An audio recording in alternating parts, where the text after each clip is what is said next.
Members of the Texas House are considering a number of gun control measures, among them a bill that would require purchases of multiple firearms and magazines be reported. Another bill would require a national instant criminal background check for private firearms transfers. Fox 4's Lori Brown joins us now live with the story. Lori. Heather, the Committee on Community Safety still has a lot of gun control measures to discuss today.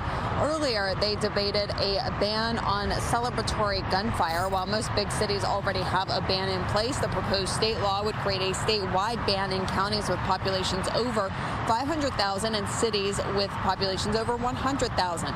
The representative who proposed the bill, Armando Martinez, was a victim of celebratory gunfire himself in 2017.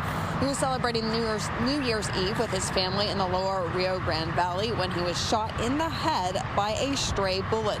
While some people turned out to speak against the proposal, lawmakers said it was a common sense measure.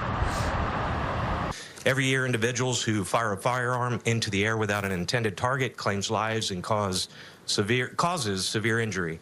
Many of you all know I was a victim of celebratory gunfire in 2017. When you have a gentleman like my friend over here who is victimized by a reckless discharge of a firearm, for me it's problematic for anybody to get up there and testify against this bill. Another bill debated would prohibit weapons in group homes that provide services for people with disabilities. Representative Chris Turner of Arlington proposed the bill. He is calling Joshua's Act in honor of Joshua Moore. The 27-year-old autistic man was shot and killed by a staff member in a Dallas group home in July 2021 after he found a knife that had been improperly left in a drawer. My baby brother, Joshua Moore, was a person. He had the same wants, desires, and goals like anyone else. Joshua was autistic, cognitively impaired, and IDD.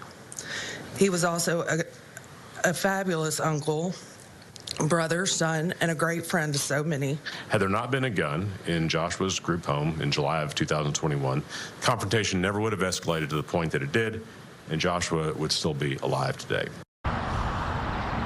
Representative Turner said that the bill would close a loophole since guns are already prohibited in hospitals and mental health care facilities. Among the other proposals left to be debated today is one that would prohibit the transfer of semi-automatic rifles to some recipients and measures that would require sales of multiple firearms and firearm magazines to be reported. Heather? All right, Lori Brown live. Thank you, Lori.